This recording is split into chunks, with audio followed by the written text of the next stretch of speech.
সুপ্রিয় দর্শকবিন্দু আসসালামু আলাইকুম। টানা বর্ষণ ও বঙ্গোপসাগরে সক্রিয় মেঘমালার প্রভাবে দেশের বেশ কিছু অঞ্চলে চরম জলাবদ্ধতা ও পাহাড় ধসের পরিস্থিতি তৈরি হয়েছে। 9 এবং 10 আগস্ট আপনার জেলায় আবহাওয়া কেমন থাকবে, কোথায় কত শতাংশ বৃষ্টির সম্ভাবনা, কখন আঘাত হানবে ঝড়ো হওয়া, আর কোন কোন জেলায় জারি হয়েছে বিশেষ সতর্কবার্তা। চট্টগ্রাম থেকে দিনাজপুর, সিলেট থেকে খুলনা, সবগুলি জেলার নির্ভুল এবং বিস্তারিত তথ্য নিয়ে সাজানো হয়েছে আজকের এই বিশেষ প্রতিবেদন। সুপ্রিয় দর্শকবৃন্দ, আপনি কোথা থেকে আমাদের সঙ্গে যুক্ত রয়েছেন এবং আপনার অঞ্চলে বর্তমানে আবহাওয়া পরিস্থিতি কী অবস্থায় রয়েছে কমেন্ট করে আমাদের জানিয়ে দিতে পারেন। এবং আপনি যদি আমাদের চ্যানেলে নতুন হয়ে থাকেন অবশ্যই চ্যানেলটি সাবস্ক্রাইব করতে ভুলবেন না। বর্তমানে বৃষ্টিপাত এবং মেঘাচ্ছন্ন পরিস্থিতির প্রধান কারণ হলো উত্তর বঙ্গোপসাগর ও তৎসংলগ্ন বাংলাদেশের উপকূলীয় এলাকায় সক্রিয় মৌসুমী বায়ু। এই মৌসুমী বায়ুর অক্ষটি বর্তমানে রাজস্থান, হরিয়ানা, উত্তরপ্রদেশ, বিহার, পশ্চিমবঙ্গ এবং বাংলাদেশের উত্তরাঞ্চল হয়ে আসাম পর্যন্ত বিস্তৃত রয়েছে। উত্তর বঙ্গোপসাগরে একটি লঘুচাপের বলয় অবস্থান করায় প্রচুর পরিমাণে জলীয় বাষ্প সরাসরি দেশের অভ্যন্তরে প্রবেশ করছে। এই টানা ভারী বর্ষণের ফলে ফেনী, কুমিল্লা, নোয়াখালী এবং চট্টগ্রামের নিম্নাঞ্চলে সাময়িক জলাবদ্ধতা দেখা দিয়েছে। পাহাড়ি ঢল ও অতিরিক্ত বৃষ্টিপাতের ফলে চট্টগ্রাম বিভাগের পার্বত্য চট্টগ্রাম, রাঙামাটি, খাগড়াছড়ি, বান্দরবান এবং সিলেট বিভাগের পাহাড়ি এলাকাগুলোতে ভূমিধসের চরম ঝুঁকি তৈরি হয়েছে। খুলনা ও বরিশাল বিভাগের নিচু এলাকায় জোয়ার ও ভারী বৃষ্টিতে জলামগ্ন হতে পারে জনজীবন। সুপ্রিয় দর্শকবৃন্দ, চলুন আরও বিস্তারিত অর্থাৎ জেলাভিত্তিক নিখুঁত ও নির্ভুল তথ্য জেনে নেওয়া যাক। প্রথমে আসছি ঢাকা বিভাগের কাছে। ঢাকা বিভাগের ঢাকা, গাজীপুর, নারায়ণগঞ্জ, মুন্সিগঞ্জ ও মানিকগঞ্জে বৃষ্টিপাতের সম্ভাবনা থাকবে 80%। মূলত দুপুর 1টা থেকে সন্ধ্যা 6টার মধ্যে মাঝারি থেকে অতি ভারী বৃষ্টিপাত হতে পারে। এছাড়াও নরসিংদী, ফরিদপুর, মাদারীপুর, শরীয়তপুর, গোপালগঞ্জ ও রাজবাড়ীতে বৃষ্টিপাতের সম্ভাবনা রয়েছে 75%। এই অঞ্চলে শেষ বিকেল ও রাতের দিকে বজ্রসহ বৃষ্টির পূর্বাভাস রয়েছে। পদ্মা নদীর অববাহিকার জেলাগুলোতে হালকা থেকে মাঝারি ধরনের ঝড়ো হাওয়া বয়ে যেতে পারে।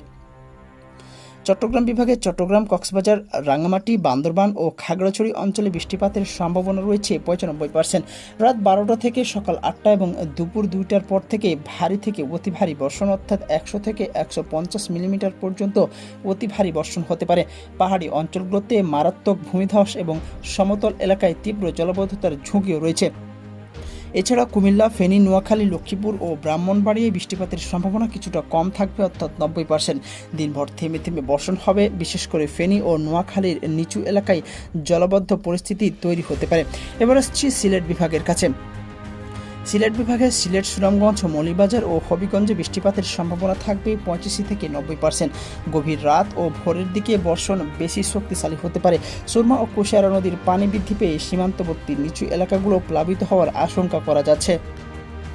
এবার বরিশাল বিভাগের বরিশাল, পটুয়াখালী, ভোলা, বরগুনা, পিরোজপুর ও ঝালকাঠি অঞ্চলে বৃষ্টিপাতের সম্ভাবনা থাকবে 85%। সকালের দিকে সাময়িক বিরতি থাকলেও দুপুরের পর থেকে উপকূলীয় বাতাসের মেঘে ঘন ঘটা বাড়বে এবং দমকা হাওয়া সহ বর্ষণ হতে পারে। ভোলার মেঘনা নদী ও উপকূলীয় দ্বীপগুলোতে জোয়ারের পানি বৃদ্ধি পাওয়ার আশঙ্কা করা যাচ্ছে। খুলনা বিভাগের খুলনা, বাগেরহাট, সাতক্ষীরা ও যশোর অঞ্চলে বৃষ্টিপাতের সম্ভাবনা থাকবে 80%। বিকেলের দিকে ঝড়ো হাওয়া সহ বৃষ্টির তীব্রতা বৃদ্ধি পেতে পারে। সমুদ্র উপকূলীয় জোয়ার ও বৃষ্টির পানিতে সাতক্ষীরা ও বাগেরহাটের নিচু এলাকাগুলো কৃত্রিম বন্যায় রূপ নেওয়ার ঝুঁকি তৈরি হয়েছে। এছাড়াও খুলনা বিভাগের ঝিনাইদহ, মাগুরা, কুষ্টিয়া, চুয়াডাঙ্গা ও মেহেরপুরে বৃষ্টিপাতের সম্ভাবনা থাকবে প্রায় 77%। দুপুরের দিকে বজ্রবিদ্যুৎ সহ মাঝারি বৃষ্টির সম্ভাবনাও রয়েছে। এই অঞ্চলটিতে তাপমাত্রা কিছুটা কম থাকতে পারে। সুপ্রিয় দর্শকবিন্দু, আপনার অঞ্চলে এখন আবহাওয়া পরিস্থিতি কীরকম এবং আপনি কোথা থেকে আমাদের সঙ্গে যুক্ত রয়েছেন কমেন্ট করে আমাদের জানিয়ে দিতে পারেন। এরপর আসছি রাজশাহী বিভাগের কাছে। রাজশাহী বিভাগের রাজশাহী, পাবনা, বগুড়া ও সিরাজগঞ্জ সহ আশেপাশের অঞ্চলগুলোতে বৃষ্টিপাতের সম্ভাবনা কিছুটা কম থাকতে পারে।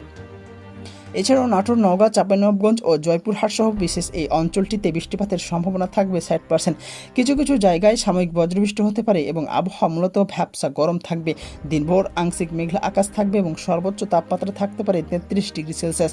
তবে অনুভূত তাপমাত্রা 39 ডিগ্রির কাছাকাছি পৌঁছে যেতে পারে। রংপুর বিভাগের রংপুর, দিনাজপুর, কুড়িগ্রাম ও গাইবান্ধায় বৃষ্টির সম্ভাবনা থাকবে 65%-এর উপরে। দুপুর থেকে বিকেলের দিকে স্থানীয়ভাবে বজ্রসহ বৃষ্টি হতে পারে। এছাড়াও নীলফামারী, পঞ্চগড়, ঠাকুরগাঁও ও লালমনিরহাটে বৃষ্টির সম্ভাবনা থাকবে 60%। রাতের দিকে কিছু জায়গায় সাময়িক বৃষ্টি হলেও তাপমাত্রা তুলনামূলকভাবে বেশি থাকতে পারে। সর্বোচ্চ তাপমাত্রা থাকতে পারে 34 ডিগ্রি সেলসিয়াস। ময়মনসিংহ বিভাগের ময়মনসিংহ, শেরপুর, নেত্রকোনা ও জামালপুরে বৃষ্টিপাতের সম্ভাবনা থাকবে 80%। ভোর এবং দুপুরের পর বৃষ্টির তীব্রতা বেশি থাকবে এবং পাহাড়ি ঢলের কারণে নেত্রকোনা ও শেরপুরের সীমান্ত এলাকায় সতর্ক সংকেত থাকতে পারে। সুপ্রিয় দর্শকবিন্দু, এই টানা ভারী বর্ষণ এবং নিম্নচাপের প্রভাবে বর্তমানে চট্টগ্রাম, কক্সবাজার, মোংলা ও পায়রা সমুদ্রবন্দরকে 3 নম্বর স্থানীয় সতর্ক সংকেত দেখিয়ে যেতে বলা হয়েছে। নদীবন্দরগুলোতে 1 নম্বর নো সতর্ক সংকেত জাহাল করা হয়েছে। উত্তর বঙ্গোপসাগরে অবস্থানরত সব ট্রলার ও নৌযানের জন্য গভীর সাগরে যাওয়া সম্পূর্ণ নিষিদ্ধ। উপকূলের কাছাকাছি থেকে সাবধানে চলাচল করতে বলা হয়েছে। এছাড়াও রাডার চিত্র অনুযায়ী বঙ্গোপসাগরে তৈরি হওয়া গভীর মেঘের স্তর বর্তমানে চট্টগ্রাম, বরিশাল ও সিলেট উপকূলে ধরে দেশের মধ্যাঞ্চলের দিকে ধেয়ে আসতে পারে। আগামী 24 থেকে 48 ঘন্টায় এটি দেশের দক্ষিণ পূর্ব ও মধ্যাঞ্চলে স্থায়ী হওয়ার পূর্বাভাস দিয়েছে আবহাওয়া অধিদপ্তর। সুপ্রিয় দর্শকবিন্দু, আবহাওয়ার এই সক্রিয় রূপ 9 আগস্ট থেকে অব্যাহত থেকে 12 আগস্ট পর্যন্ত তীব্র থাকতে পারে। 13 আগস্টের পর থেকে মেঘ ও বৃষ্টির তীব্রতা ধীরে ধীরে হ্রাস পাওয়ার পূর্বাভাস রয়েছে। এই ছিল আমাদের কাছে আসা আবহাওয়ার সর্বশেষ বুলেটিন। সুপ্রিয় দর্শকবৃন্দ, আমাদের প্রতিদিন আবহাওয়ার বিশেষ এই বিস্তারিত বুলেটিন প্রকাশিত হয়, তা হচ্ছে সকাল 9:30টার সময়। সবাইকে দেখার আমন্ত্রণ জানিয়ে শেষ করছে আজকের মতোই। সবাই ভালো থাকবেন, সুস্থ থাকবেন এবং নিরাপদে থাকবেন। আল্লাহ হাফেজ।